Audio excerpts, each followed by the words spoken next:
maybe before I really start, I would like to share a sensitive information with you. I'm not sure that you've heard this this morning, but there is, by the way, a serious problem near here, and that's why I share this information with you, with the energy grid. It's in Oud-Everlee. And we have been in touch with the local authorities here in Leuven, with our ERCC center, which is our European Emergency Center in Brussels. And if I share this information with you, it is because there is a risk that Leuven could face consequences like a total blackout. It means concretely no power, no water, no cell phone connections, and so on. So my first concern, of course, is you. Do you have enough water, food, batteries, and torches, what you need for 72 hours of resilience? Those who have it at home, maybe they can raise their hands. 1, 2, 3, 4. I think you are around 200. So I think that you deserve a conference on preparedness, really.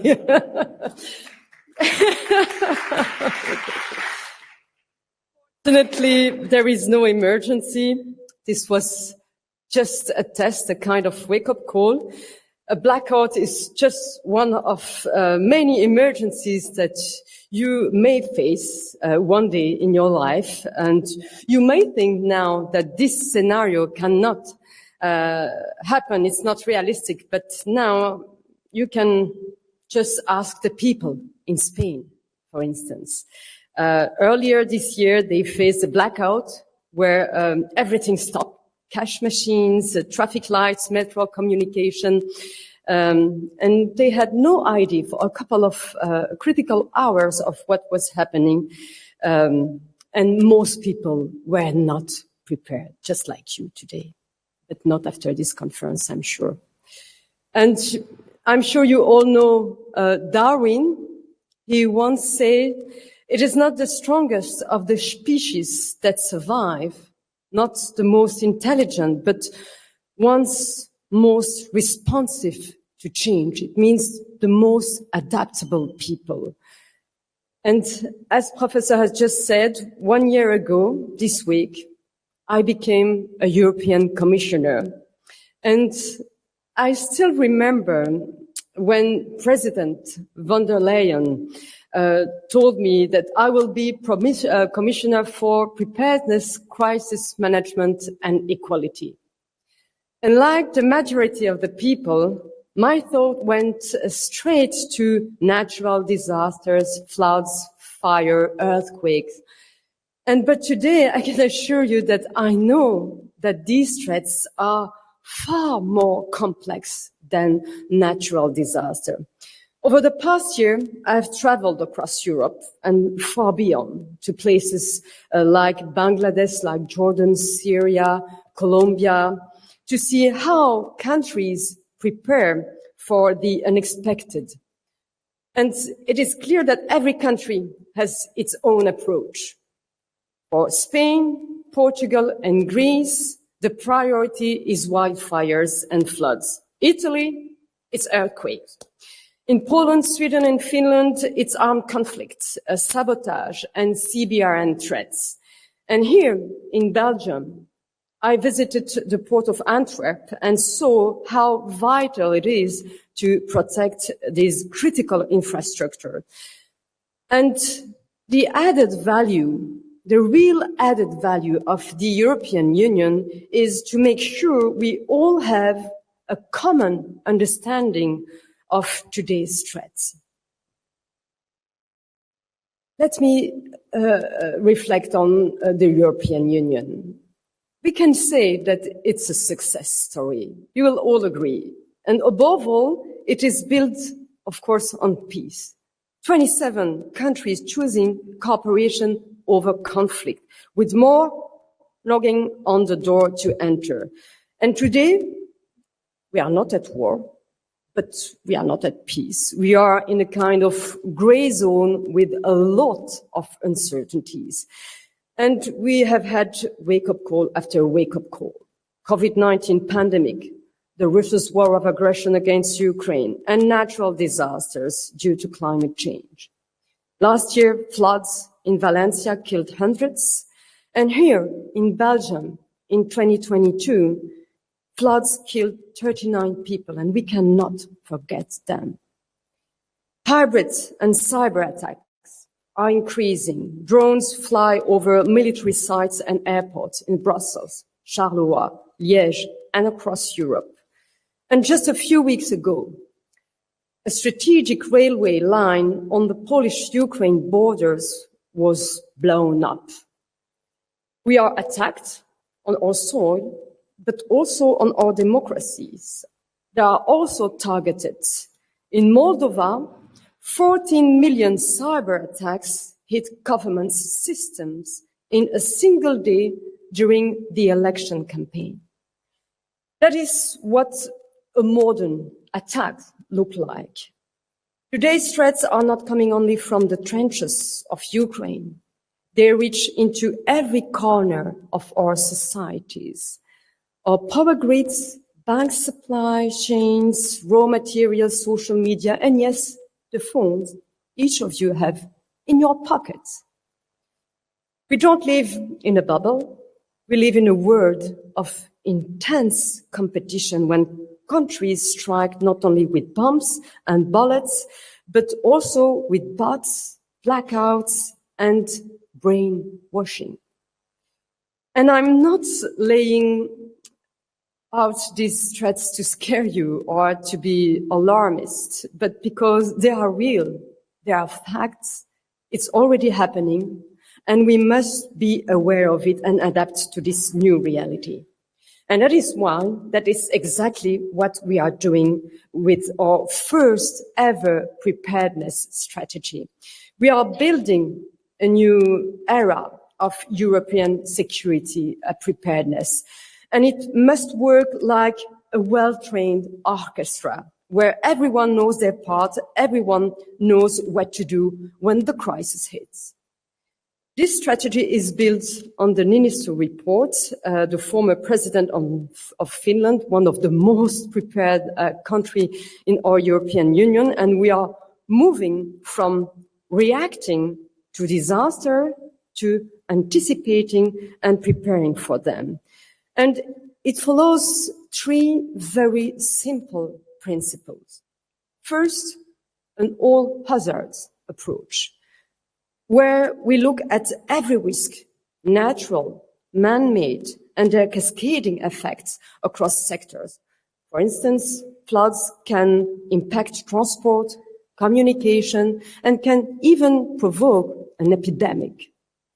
Second, a whole of government approach, local, regional, national, and EU level.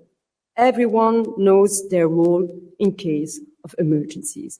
Preparedness remains, of course, a national competence, a national responsibility, but it is strategic to be well coordinated and better and support each other faster. So no country will ever be left alone. And third, everyone on board, governments, industry, civil society, volunteers, the military, academia, and yes, students like you. Preparedness is a real team effort. A key part of our strategy is a simple but important shift in how Europe builds its policies. And that's what we call preparedness by design. It means that whenever we develop a new policy or investment in any sector, we ask two basic questions. First, does it make Europe safer? And second, will it hold up under stress? Let me give you a concrete example. In Helsinki, I saw old war bunkers that had been rehabilitated into underground playgrounds, gyms, and swimming pools that people use every day. And these can be reconverted into emergency shelters for 1,000, nearly 1 million people in just a few minutes. This is what also we call dual use. This is really the mindset we need across Europe in metro stations, car parks, train stations, schools, and hospitals. Preparedness must be embedded from the start, not added at the end. Sweden, with their total defense approach, has an expression I like very much. It is prepared not just in time, but just in case. The EU now encourages more investment in civil and health preparedness, security, defense, and dual-use capabilities, and we support concretely our member states with strong budget, cohesion funds, for instance, focused on preparedness. And NATO is also on board with their new spending targets with 1.5% GDP of the 5% GDP commitment dedicated specifically to civil protection. A few months ago, I was also in Finland, where I joined the Borealis exercise. 5 countries training together for a possible chemical incident. Doctors, nurses, firefighters, police, volunteers, all coming together to act as one team in a worst-case scenario. And these trainings are really essential, and they will continue, because we can have the best strategy on the paper, but we need to know if it works on the ground. And we need to have also a clear picture of the threats we face. And that's why we are also developing tools like the comprehensive EU risks and threat assessment, looking at every major risk.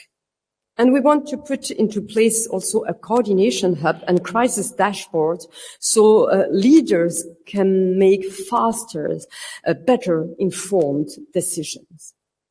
And we are also strengthening our Copernicus and Galileo satellite systems capable of sending alerts to people directly, even when national networks go down.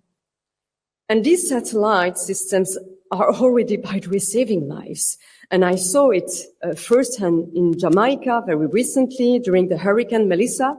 Even before the hurricane hit the ground, we were sending maps to the Jamaican authorities so that they could protect and prepare the people. Now, I would like to ask you another very simple question. What is, in your opinion, the most important thing a country must do when an emergency hits? I'm sure you think about protect our citizens, protect the people, and save lives. And yes, you're right. But to do that, something else is absolutely crucial. We have to keep our society running, our hospitals open, our buses and trains moving, our communication network must stay alive so people can get help. All this saves lives. Our preparedness strategy includes setting out minimum preparedness requirements, a common baseline for keeping essential services running in a crisis, from energy grids to communication network. And we must make sure that we have what we need when we need it. And that's why also the first deliverable of this preparedness strategy is a stockpiling strategy. So essential goods are always available across Europe. and a medical also countermeasure strategy to deepen our cooperation on health preparedness. In COVID-19 pandemic, we learned hard lessons. We didn't have enough masks, no vaccines, but now we do. And in case of chemical CBRN, chemical, biological, radiological, or nuclear attack, we need medicines and distribution networks. And maybe you don't know this, but here in KUL Leuven, you are helping to make Europe safer and stronger. Your researchers work closely with HERA, or Health Emergency Response Authority, that was created just after the COVID-19 and is here in Brussels, not here in Leuven, but in Brussels. You are collaborating from very early warning systems to discovering new medicines. And KUL Leuven is part also of the network of highly secure labs ready to identify threats and viruses and develop a vaccine. Now, a second question for you. What is the EU's added value in all this? A couple of minutes, seconds. Think of an umbrella. And here in Belgium, we know better than anyone how an umbrella can save your life. National governments are mainly, of course, responsible for managing crisis. But the EU is by their side to support them when their national governments are simply overwhelmed.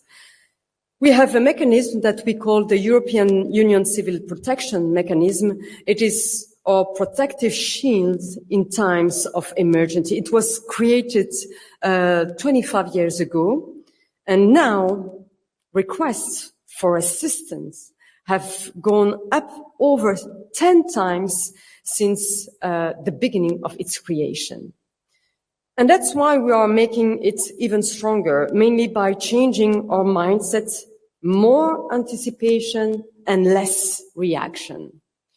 Just one example, we are prepositioning firefighters, aircraft and equipment to high-risk areas so we can act fast.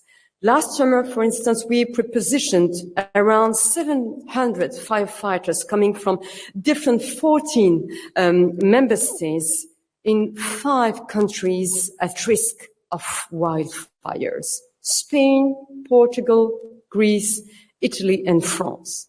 It means 700 firefighters already based on the ground, ready to support the local responders. And as Europeans, I think we must be proud of this solidarity. And a good news, dear students, you are part of the response. Citizens are at the heart of our new preparedness strategy. Today, each of us must be ready for anything, and especially the unexpected. In Sweden, I was really impressed by their mindset. They believe that every citizen has a responsibility to be prepared, because when you can look after yourself, it means that first you allow the responders to take care of the most vulnerable, and that makes the whole of society stronger also. It's a shared responsibility. We need really more of that across Europe. And that's why we are helping member states to develop simple guidelines so people can stay self-sufficient for these critical 72 hours, it means 3 days, in case of emergency. Some of you may have seen the video I made about the importance of having an emergency, what I call a grab bag. It went viral on the social media and sparked a debate across Europe about the preparedness. And then, as I said, just a couple of days later came the blackout in Spain, in Portugal, and south of France. It means 60 million people affected, a domino effect across sectors like transport, communication, banking, and so on. And that's when even the most skeptical recognize the importance of having essential supplies for at least 72 hours. And since we know, we are convinced that you, the next generation, will change our mindsets, we are also creating youth programs so young people can travel and learn how different countries deal with their own risks. My ambition is to train a new generation of young heroes to know what to do when a crisis hits. And next year we will bring young people into this work through Erasmus+, and through European Solidarity Corps. We are building a generation that is aware, trained, and ready. And again, it's not about creating anxiety, quite the opposite. Now, to get everyone on board, we need also the private sector be part of the system. That's why we are working closely with our businesses and industries. Of course, they run our supply chains, they run our critical infrastructure, so we will set up a new public-private preparedness task force to bring public authorities, industry, businesses, and civil society around the same table. And we are also strengthening our civil-military cooperation, because we also need to face a hard truth. The threats of armed conflicts or an armed aggression against the EU is real. And we are not fully prepared. Several chiefs of defense and heads of intelligence now share this assessment. And civilians must be able to support the military when it's needed. And this, of course, doesn't mean going to the battlefield, but with hospitals, for example, to care for injured soldiers. And the military also must be able to be ready to support civilians, just as they did during the COVID-19 pandemic, when they helped repatriate thousands of citizens to Europe, or helped transport patients from one country to another. And on this civil-military cooperation, we can learn a lot from Ukraine.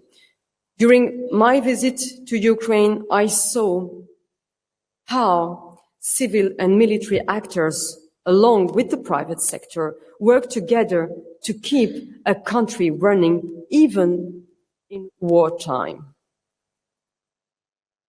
You know, the EU has 450 million people, and that's 450 million reasons to be better prepared, to keep our families safe and our communities strong. So let me end with a message to you, the young people of Europe. We need your optimism. We need your ideas, your can-do spirits. You are the innovators, you are the researchers, the scientists, the problem solvers who will build this new era of European security. And you know that I am also Commissioner for Equality. I would like to address a special word to the women here today. We need your leadership in science, in technology, business, politics.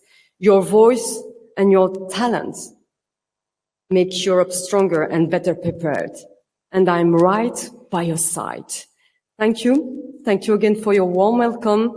And I look forward to building a Europe which is better prepared, with we can build a Europe with confidence and to have a bright future. That's what I wish to all of you. Thank you very much.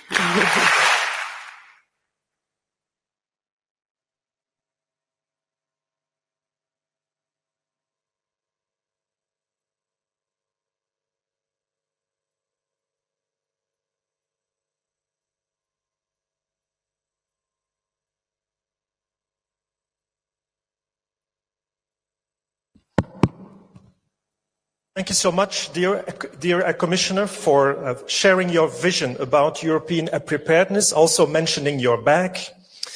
A lot of issues have already been mentioned, but it's now open to the audience to jump on several or even other issues during the second part of this event this afternoon. We apply, as you might know, the SOS principle. So questions should be, that's the first S, short, no long explanations. Thank you very much. The O stands for on the topic. Désolé, pas de questions sur Georges-Louis Boucher. Merci beaucoup. The third letter, the second S is smart. But I can assure you, you're at KU Leuven, we only ask smart questions. Who is the first? Who wants to raise the floor? Yes, please. Shortly identify. Okay, thank you. My name is Boldizsár Nagy, and I'm an international student from Hungary, and I'm studying European studies. And my question is that mostly, as I understand it, the agenda for crisis management is response, but are there some kind of an agenda section for prevention? So does the European Commission have a main agenda on how to prevent these crises instead of response to them? Thank you. Don't listen to Michael. Okay. So is the response of the European Commission only reactive or also a preventive? Maybe you can repeat a couple of sentences from the speech, indeed. You know, in the preparedness strategy, you have the word prepare. It means to be prepared and ready in advance before a crisis hits. This is at the center of the preparedness strategy. And when I say that we really need to change the mindset, is that because the hard lessons learned from the COVID-19 is that we were caught out of cards. We didn't have enough masks. We didn't have a vaccine, of course, and we had to react and in disorder, in a chaotic situation. And that's what preparedness is all about. And for that, we are developing tools, reinforcing our coordination center, emergency center. We are going to create a coordination hub to have a single point of entry. We are doing exercise. We are working with NATO. We are including everyone on board. So that's every part of our society, of our citizens, from the local responders, from each one of you. We know what we have to do in case of emergency. And that's why you need to have 72 hours of autonomy, at least at home. Okay, thank you. Next question from the audience, please.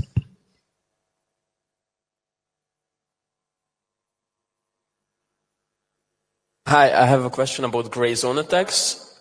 Hi, I'm Martin Karuz from European Studies, and my question is regarding gray zone attacks. Planning to have deterrence against these attacks, or are we only preparing to handle these attacks once they happen? Thank you. When I said that we have to be prepared for everything, it's essentially the unexpected. And today's attack is not in the trenches, like I said, in Ukraine or here. It's not a soldier knocking at your door saying, I'm going to invade you or to attack you. It's much more vicious. It can be, for instance, a massive campaign of disinformation. It's foreign interferences, like it happened during the election in Moldova. 14 million cyber attack in one day. Can you imagine the way it can be, the way it can destabilize a country? Because you can develop the best vaccine ever here in Leuven, but if the people don't trust you, if they are victim of a massive campaign of disinformation, they are not going to accept or to take this vaccine. And that's why we need to take into account all kinds of hazard. That's why the first principle of the preparedness strategy is all of hazard, and especially the unexpected, and taking into account the new kind of cyber hybrid threat, which is certainly the more vicious. Thank you. Next question. My name is Igor Havreluk. Madam Commissioner, thank you very much for this opportunity to be able to ask you a question. So in your speech, you've mainly focused on the physical threats, but also cyber attacks. I was wondering if response to disinformation also falls under your portfolio, because as we know, Russia is waging cognitive war against Europe, and whether European Union could help member states to respond better to Russia's war against us, basically. Thank you very much. You know, preparedness strategy, like fortunately or unfortunately the other parts of my portfolio, is something that we have to mainstreaming. It's a horizontal issue. And so we have a work group, including Commissioner for digitalization, industry, research and development, competitiveness, and so on. Because we have to, when I said preparedness by design, when we design a road, for instance, we have to be sure that our military can use this road in case of emergency. And the shelter in Finland was a good example as well.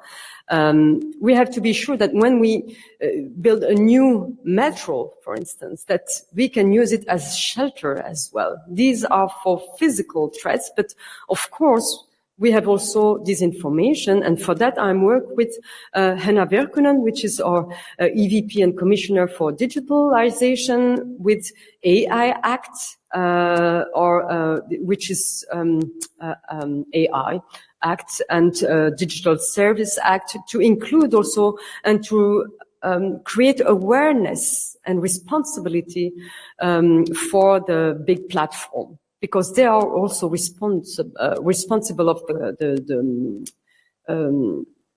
what they publish. By the way, if there is a massive campaign of disinformation attacks, they are also responsible. So we are building a democracy shield as well, with Commissioner for Justice and Rule of Law. So you see, it's completely interconnected. We have to work all together on this, like an orchestra. Okay, thank you. Some questions from the other side of the audience. Esther? Thank you. I'm Devi Krishna. I'm studying European studies as well. My question is also related to grey zone warfare. Which specific steps is the Commission taking to combat low-level agents? And those are people who are being recruited to social media for small sums of money to commit acts of sabotage, espionage, surveillance, and so on and so on. You know, this is more exchanging sensitive information in intelligence. And we have tools for that, which is not under my remit. But again, when I say that we want, this is our project, to put into place a coordination hub, is to be sure that all this sensitive information come in one single entry point, and like this, we can tackle this sensitive information, address it, and respond to the different ministries, because it has always a cascading effect. So we are working with NATO, with intelligence, and so on, but it is part of the preparedness, because of course it can be espionage, like we saw with the drone, for instance, here. In our own airspace. Okay, thank you. Another question from the same area there. I think I saw Erik. Yeah. You hold it? Yes. Yeah. Hello, I'm Erik de Velder. I am just wondering, will there also be real exercises just to simulate, to see whether we are ready or not? Because you asked the question, do you have water? Okay. Maybe we have, maybe not, but will it be really checked in reality how we will act with 2 days without a digital network, for example? No, the first responsible and the first responder are always member states. This is a national competence. So we are advising, we are giving tools to member states, and they have to develop their own national plan. This is the limit, the sovereignty, and we respect the treaties carefully, because I can assure you that some member states said it is our responsibility. We do what we want with our citizens and in our soil. That's true. The fact is that, as I mentioned, the UCPM mechanism is activated 10 times more than when it was created 25 years ago. It means that member states are more frequently overwhelmed. And for that, we develop guidelines, tools, exercise. We already have exercise, like I mentioned, the Borealis exercise, including 5 countries, and even, the UCPM mechanism, this Solidar mechanism, is about the European Union, 27 member states plus 10. And it can be activated worldwide, no matter where you are. That's why I was in Jamaica following the Hurricane Melissa and to support also the government there. And so we encourage the member states. We gave them also these guidelines, budget, cohesion funds. They can use also NATO targets. They can spend 1.5% of the 5% GDP that they have to dedicate to their defense to preparedness strategy. So we cannot go further because this is their national and responsibility. If I may, I will jump on this, because what I have been teaching my students is that in areas where the European Commission is not competent, they are very smart, because then they publish lists of naming and shaming. So that's an instrument that is very common in the EU. And if I think about a preparedness, maybe Finland would be on the top, and the country most of us we know best a little bit more on the bottom. Do you consider also publishing these kind of rankings of member states? Will they be prepared or not? There I will be very, very cautious for one simple reason: trust. We need to build this preparedness on solidarity and trust. I remember the first time I met Ninisto, who inspired this preparedness strategy with his report. He told me, Hadja, you have everything you need. You don't need to build a new institution or whatever, or new center. But what you need is the super glue of this preparedness strategy is trust. Trust. Member states must trust each other. And that's why we decide to preposition firefighters, because no matter if they come from Slovenia, once they are there in Greece, and I was in Greece welcoming firefighters coming from Nordic countries and so on. It was very funny because they don't share the same language, but once they're trained together, once they have to address wildfires together, they save lives, they build trust. And they know their name, they know each other by name, they know how they will work in the ground together if a major wildfire occurred. Okay, great. In Dutch, we often say, the color of the cat doesn't matter as long as it takes mouses, right? Boris, next question. My name is Boris Khmelovsky. I'm a European Studies student from Ukraine, and I want to come back to Russian hybrid threats, to the topic. Does the European Commission have the more wider plan of communication with European public on readiness and unity of European Union on the Russian hybrid threats? We are constantly communicating on these threats, and especially me, of course, as a Commissioner for Preparedness, and I visited many times, by the way, Ukraine. I saw firsthand, as I said, how civil military can work together, and how also the industry has adapted to this war. And it is, again, a mainstreaming. It's our responsibility, all of us, by the way, the Commissioner for Competitiveness, Industry, Agriculture even, is communicating, and all member states about this hybrid threat, because it represents a threat for all of us. It's simple as it is. We are all in danger with this war, and mainly with this massive disinformation. Okay, thank you. Next question. Thank you. Madam Commissioner, the latest comments and questions bring me to the question of mental preparedness. And I mean mental for the entire society. Is it too critical if I ask whether the European population does not have to move a bit from what I would call complacency into alertness and resilience. And I mean the minds of people have to be prepared as well. Of course, with all your physical activities, which you are promoting, and I understand the division of tasks between the EU and the member states, but people have to become very conscious, and that's through the communication, of course.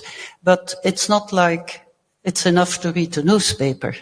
There has to be some further effect, I think. And is there something which the Commission can do beyond communicating and pressing on the member states, and how the member states themselves can engage their entire population? I'm also comparing to the situation during the Second World War, when the English population as a whole rose to the challenge. Isn't that something for which we have to be prepared from top to bottom? It's a very good question, and this is also critical on the preparedness strategy, to change mindset. And that's why I said you are the young generation who will maybe have this preparedness mindset. And it's not about creating anxiety. And this is the difficulties of this portfolio and this necessity, because, you know, the good example is when I published this video, it was light.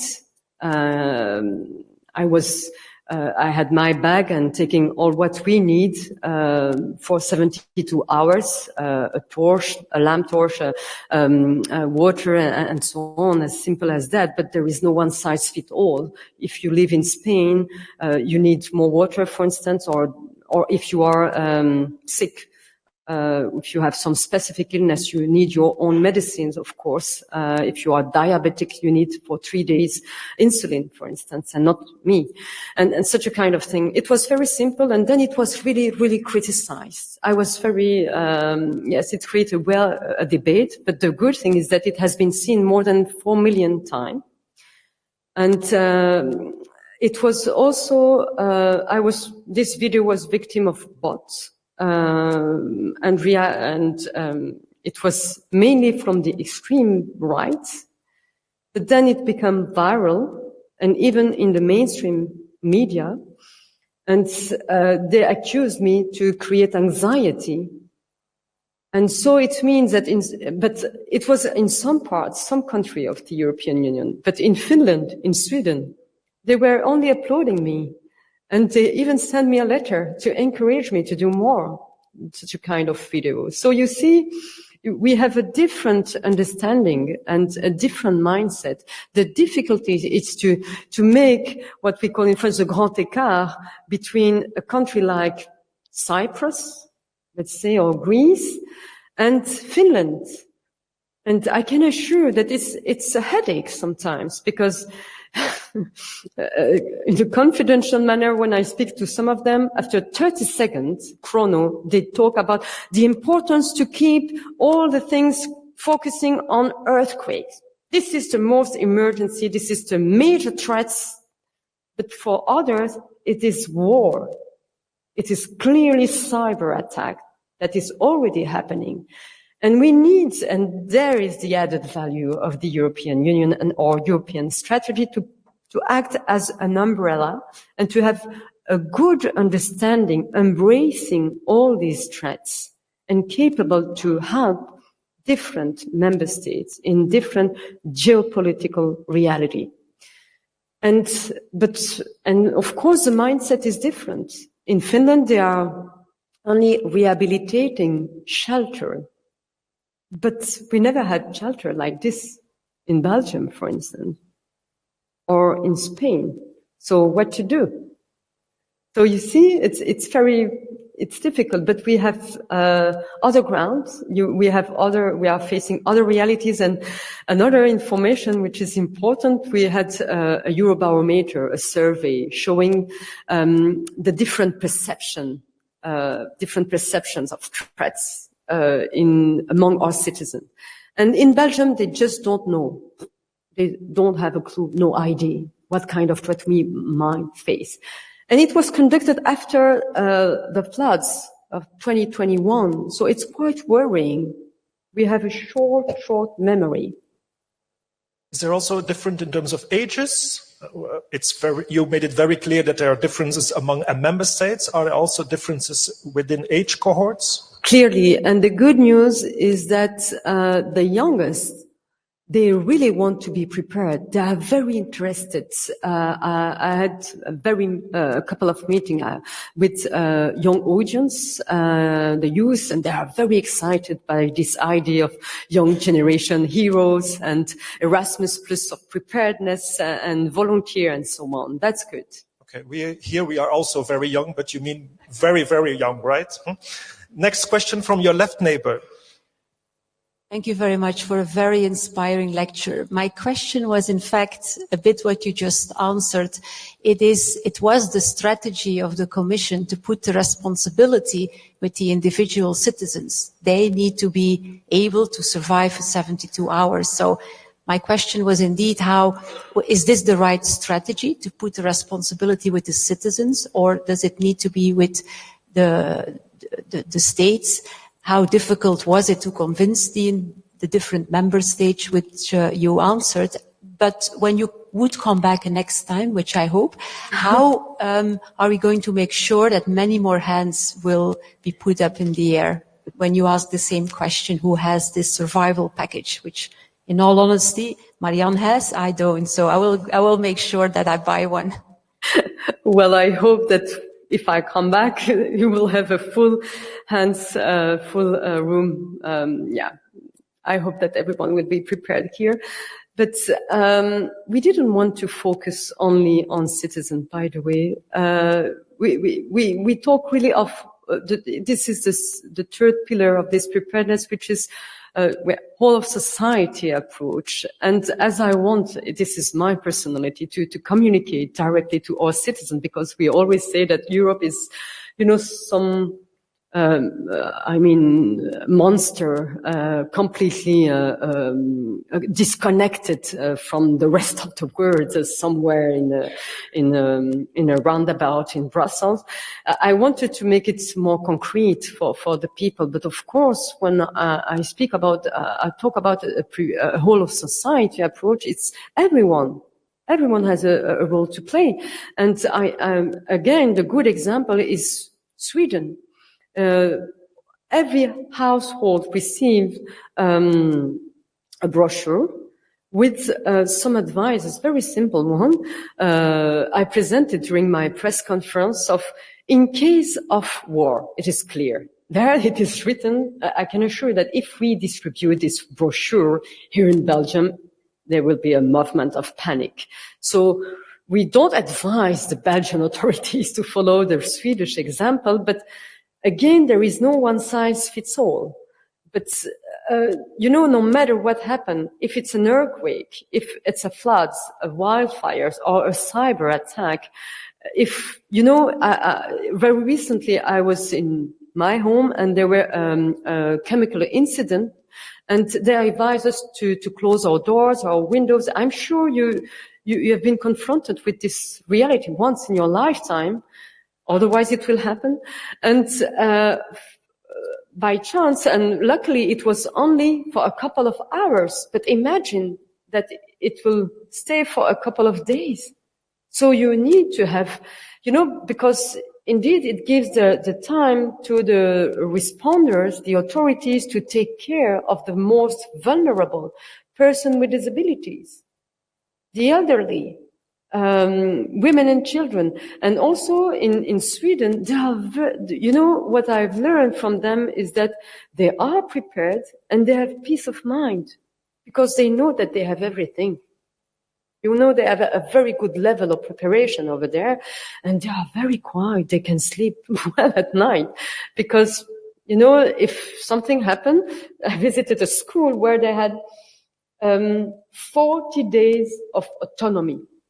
So in case of emergency, in Sweden, people and parents don't run to take back their children, create, accident and so on, and a traffic jam and so on. No, it is their responsibility to act as a citizen involved in their society. Of course, there are nurses, there are police, there are volunteers, there are everything, and so that they have peace in mind. They know that their children are in safe place. They can sleep there. They have what they need for at least 40 days.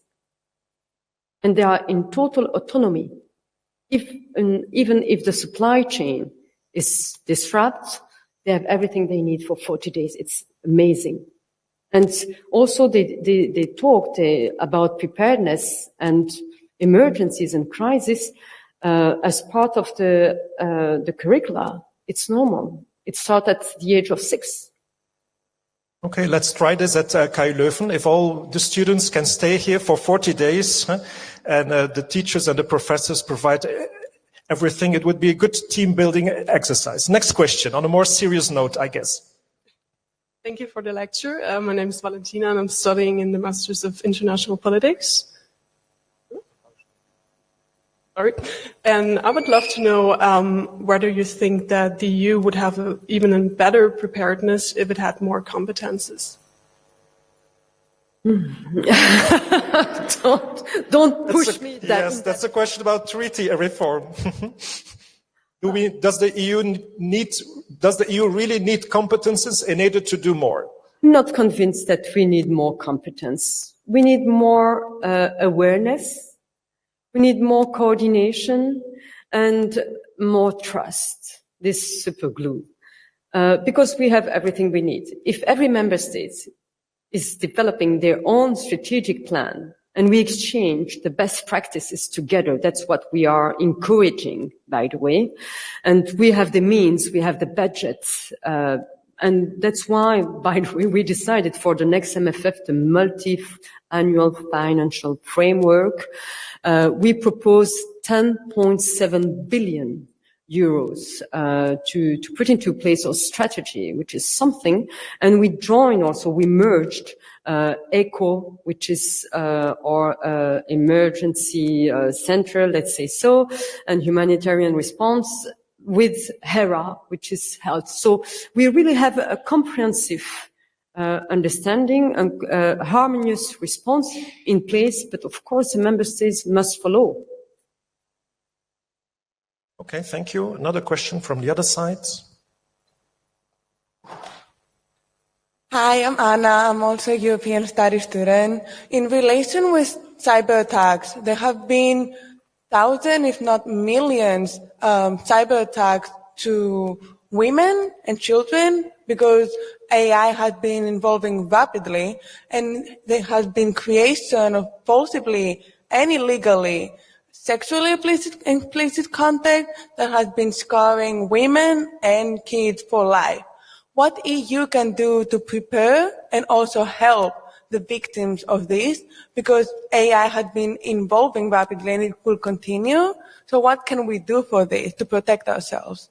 Thank you. And this is one of my also priorities as a commissioner for equality. And we just had last week a big event involving the platforms, a digital platform, member of the European Parliament, Commissioner Henna Virkkunen for the digital world, responsible for this part. And we hold a conference, an event on violence against women, online violence, which is one of the first reasons why there is this inequality, this imbalance on public representation, because, and I know what I'm talking about, unfortunately, we are the first victim.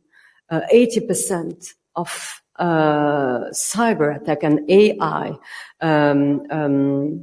what you call deep fake, used with AI, transforms, image with the head of a politician, for instance, or a actor with a naked body, is pornographic, 80%, and is targeting women, public women. And the direct consequence of that is that women decide to leave the platforms, but they are losing visibility, of course, and it has an impact today. We can't ignore all this social media. This is a powerful platform for visibility and communication. And there we need to reinforce our shields and to include also the platforms. We have AI Act, we have Digital Service Act, Democracy Shield. So we have a lot of tools under our hands. The problem for me is that it's not enough binding. We need to bind more, to push, to constrain the platforms, to detect at a very early stage, and even better to anticipate, because it's better because you know that it goes at the speed of light. When it's, in the social media, it's too late already to remove it then. So that's why I'm so happy, although it wasn't well perceived at the beginning, that I have this broad portfolio, including equality, crisis management, preparedness, because there is always an equality dimension in every crisis. The first victim are always the most vulnerable, and unfortunately, when I say the most vulnerable, women are part of it. Okay, thank you. We are ready for the final 4 questions. 4 questions, my bad. Thank you very much, Madam Commissioner, for your insightful speech. My name is Ariadne Tsikopoulou. I'm from Greece, and I'm a student in the International Politics Master. My question was about civil engagement, and because you mentioned that a nice engagement of people could actually help when crises arise. For example, when, because of climate change, we have huge wildfires, how could actually EU focus more on inspiring people to be volunteering when a crisis arises? But apart from a crisis, when inequality issues, as we discussed, how could EU influence younger people, or even more, not only young, but to be more part of the society, to be more eager to help a region that faces a challenge? Is it possible to the EU to do something more in this direction, you think? Thank you for your broad questions. The EU is one of equality. Our EU is built on diversity, equality, and all these values and principles that makes who we are. And that's why we need really to protect it. And in every strategies, every policies we take into account these core values, and we try to do everything to defend it. And I have always this in mind when I'm thinking about policies, developing policies, allocating budget. We, for instance, have for the second time what we call equality budgetering. So in every policies, no matter what it is, competitiveness, agriculture, digital, and so on, we are asking this question: where is the equality dimension? If you want to strengthen, for instance, ICT, how are you going to be sure that tomorrow this new technology, which is basically also the one who are behind this AI, is gender balanced and not a tool to spread more stereotypes? This is a core question.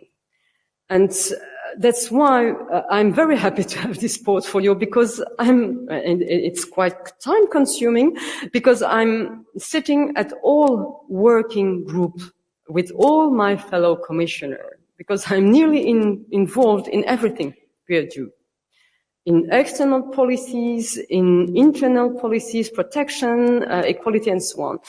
And I don't remember exactly. Yes, that's why also when you say that how to create more, it's also what creates a coherence and social adhesion. I don't know if it's an English word, but okay. Yeah. And adherence, social adherence, and citizen mindset, responsibility.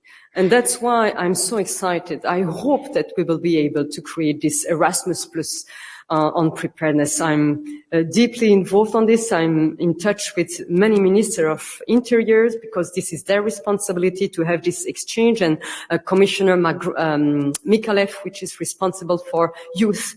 And he has this Erasmus Plus, and he's very excited as well. So I hope that we'll have the means, and I can come back next year or in 2 years with example of young who went discovering what is the emergencies and how to address wildfires in Greece, for instance, or a cyber attack in Sweden. Okay, thank you. That's certainly already a takeaway message of this afternoon. Preparedness is not only the job of one member of the European Commission, it's our common responsibility. Question by Elias.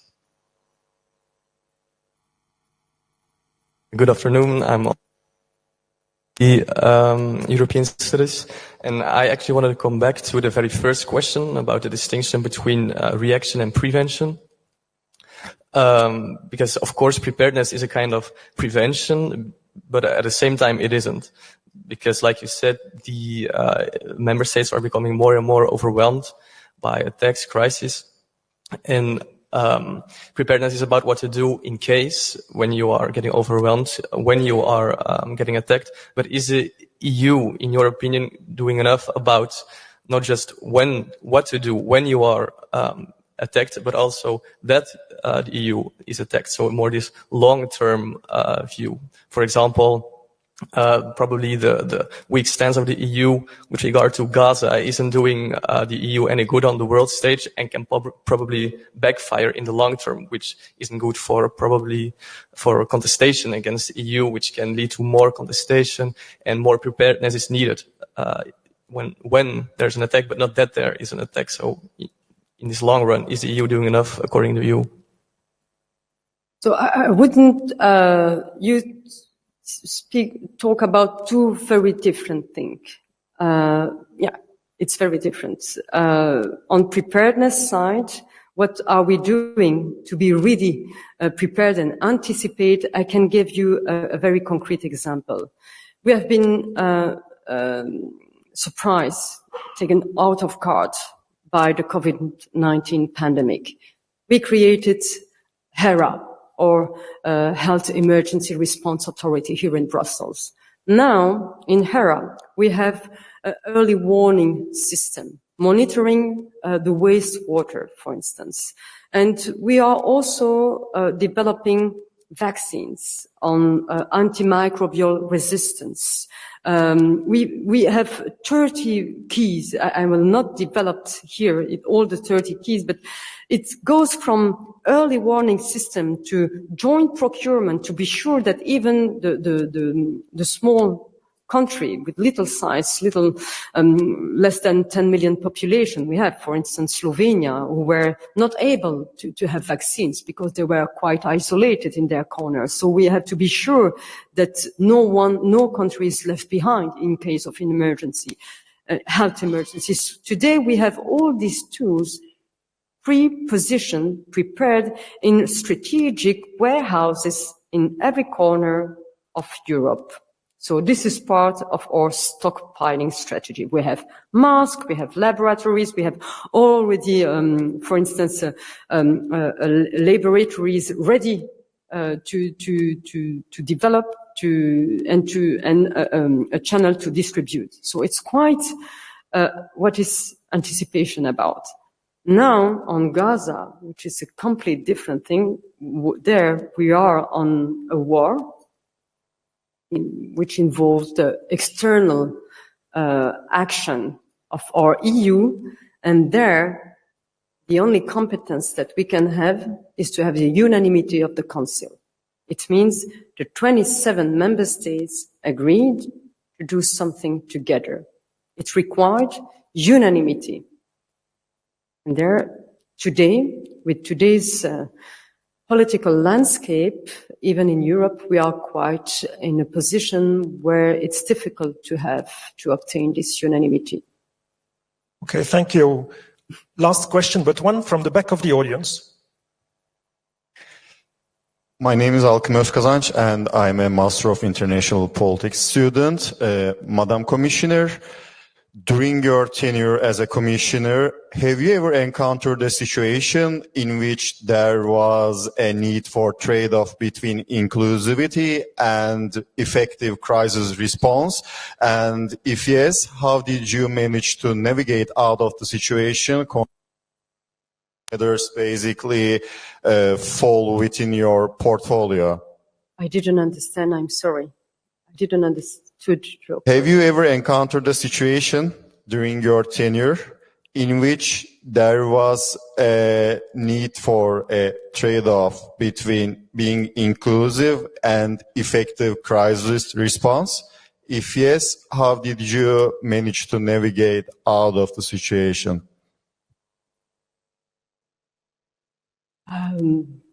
I've never been confronted to that situation. I don't know. Okay, fine. That saves a bit of time. There are plenty of more questions. So I would really beg you to come back in 1 or 2 years. I still have a very final one, a very short one. You can now already look back on 1 year as member of the European Commission. Is there something specific that we should look forward to in 2026 when it comes to preparedness? I will say to have at least 72 hours of autonomy. Yes, you're right. You already gave the answer. And also to change your mindset. It's like if you take an insurance, it's not because you have, all of you, if you have a car, you have an insurance. And you don't take an insurance because you are going to have an accident. It's just to have peace of mind. So just be prepared and sleep well at night. Thank you. Okay, thank you so much.